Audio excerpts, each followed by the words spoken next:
Here's a little something for all you prisoners of the moment out there. Fall back. MJ still reigns supreme. I'm in my zone. Yeah. I'm in my zone. Ranking them as they come. Who crowning at number one? Welcome to In the Zone. I'm Chris Broussard. Thank you for listening. Today we're talking Jordan versus Brady. Who is the real GOAT? When we're all done, if you like the show, go ahead and subscribe. Also, write a review and leave 5 stars on iTunes. Tell me what you think about the show in general, or just fire back at me about one of my takes. Don't be shy. On that note, let's get into it. Now, we just witnessed an all-time great Super Bowl performance by an all-time great player, Tom Brady. I'm a Brady fan. I've been that way for quite a while. And when it comes to quarterbacks, I'm willing to crown him the GOAT. I'm even willing to give him an arguably when it comes to being the greatest football player at any position. But some of you out there are going too far. Way too far. Hold up. My man Skip Bayless here at Fox Sports says Brady's the top clutch performer of all time. I believe last night, Tom Brady eclipsed the man, MJ, Michael Jordan, as the greatest clutch player in all of sports history. I've even read articles where some have said Brady's had the best career of any player in modern team sports history. You trippin'. Oh ye of little memory, hast thou already forgotten his airness? The GOAT doesn't play in New England, he played in Chicago, and he didn't throw a pigskin by bewildered opponents. He flew through the air past helpless defenders. With all due respect to Brady, before Sunday, the greatest athlete in team sports history was Michael Jordan, and that's still the case today. Here's why. Once he started winning championships, a prime Jordan never lost again. The 15-year distance between Brady's first championship in 2002 and his most recent in 2017 is indeed impressive. But that means there were also 10 years where Brady didn't win the big game. That's a mammoth, decidedly un-Jordan-esque, decade-long gap right smack dab in the middle of Brady's prime. MJ, on the other hand, he claimed his first crown in 1991 to begin what was essentially a run of 6 straight championships. I can never lose. I can never lose. Had he not taken a year and a half off to try his hand at baseball, Hakeem Olajuwon, who won his only 2 titles while Jordan was either absent or rusty from a late season comeback, would be viewed more like Patrick Ewing than Tim Duncan. That's the thing about Michael. He held the legacies of every other superstar of his era in the palm of his hand. 7 feet tall, butter jumper, ice cold handle, didn't matter. If you were unfortunate enough to be born around the same time as Jordan, you had 2 years and 2 years only to get your jewelry. Every time I come around your city, bang, bang. Not true with Brady, who has seen 8 other quarterbacks cement their legacies with Super Bowl rings during his run. As far as being clutch, Brady is definitely that, rallying the Patriots from fourth quarter deficits to win 2 of the last 3 Super Bowls. But Air Jordan was so good that he never found himself in those kind of holes. Not only did Jordan never allow an opponent to reach a Game 7 in his 6 trips to the finals, but he powered his Bulls to 3-1 leads in 4 of those 6 finals. He was so far ahead of his competition that he never found himself dangling from the edge of the cliff like Brady has so often. Throughout his career, Jordan did play in 5 winner-take-all games. His record, 4-1. His numbers, 33 points, 8 assists, 6 rebounds a game.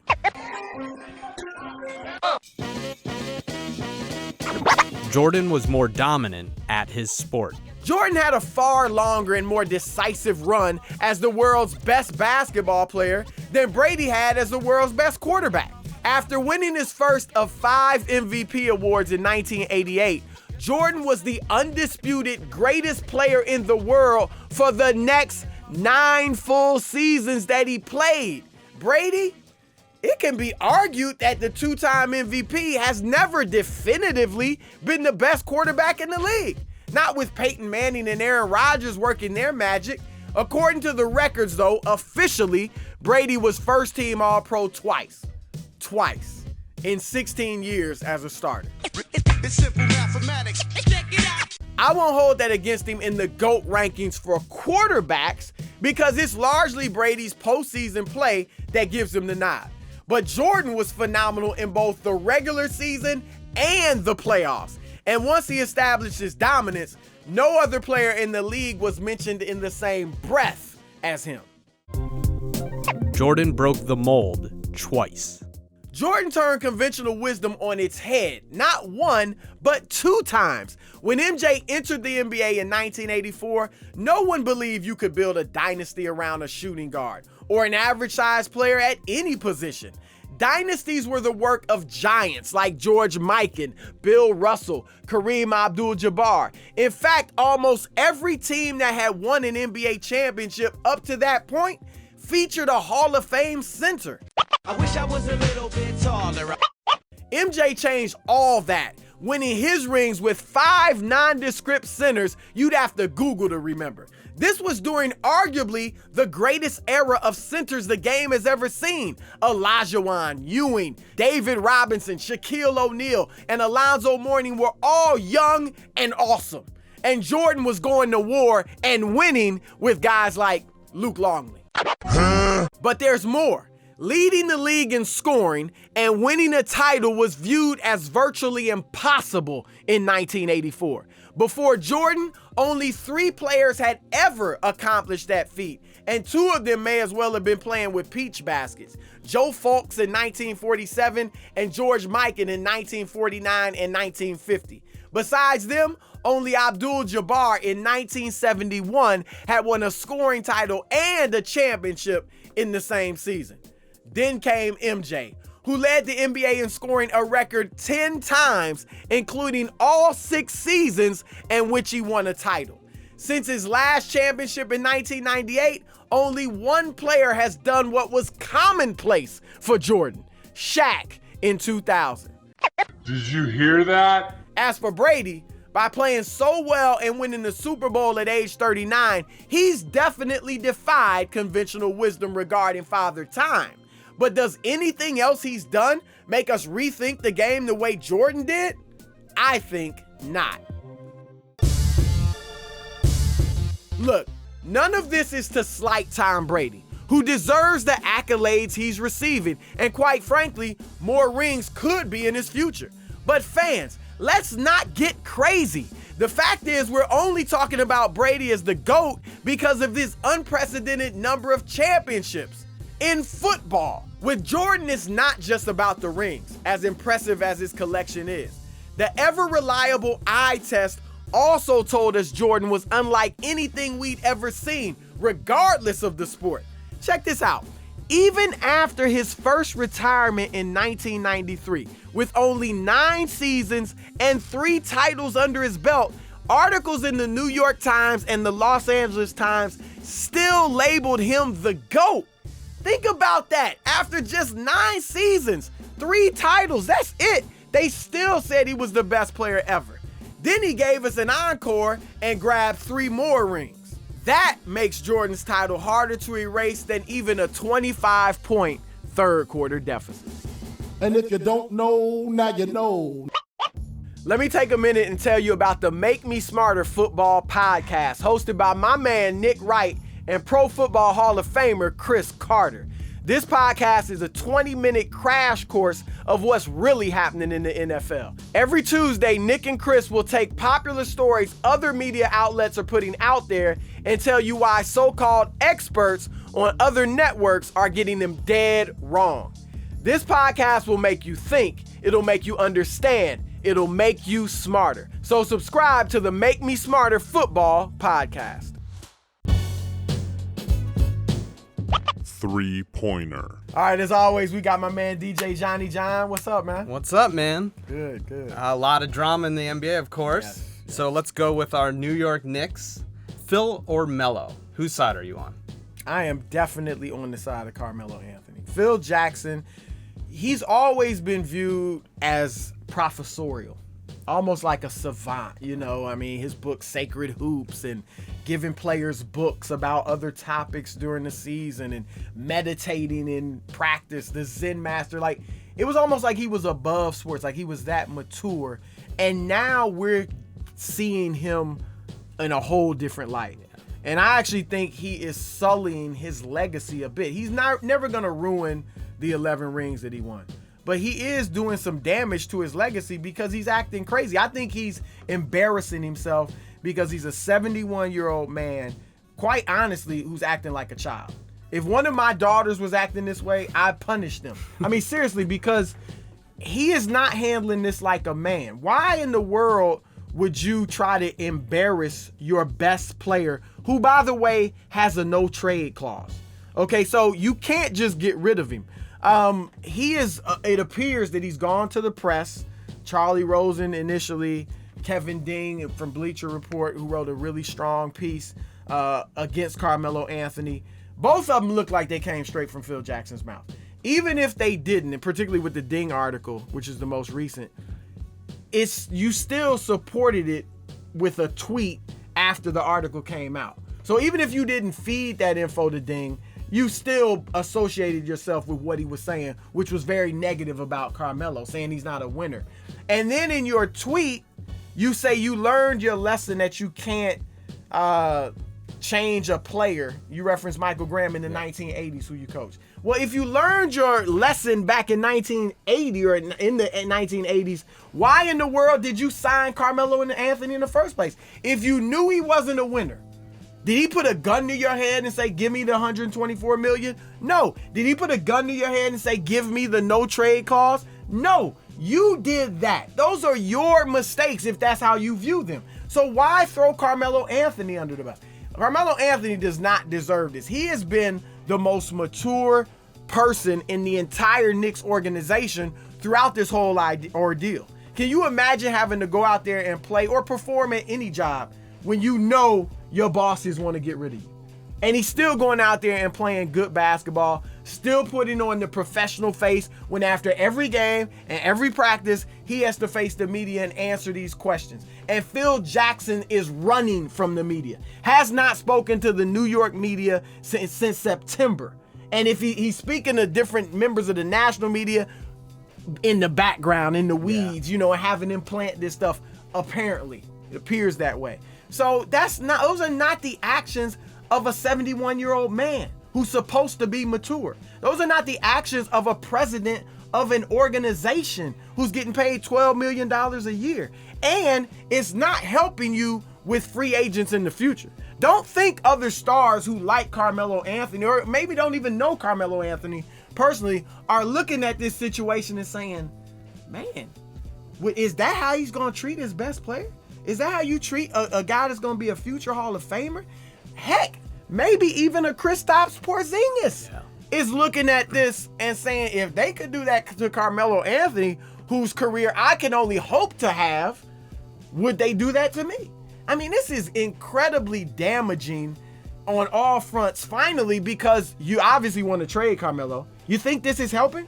You think having him known as a guy that's not a winner, and then you co-signing an article that says that, you think that's going to help you get Kevin Love? Or you think that's going to help you get somebody from the Clippers that can help your team? No. So it makes no sense in any way, shape, or form. And he's obviously trying to force Carmelo to take away his no trade clause and say, enough of this, I'm leaving.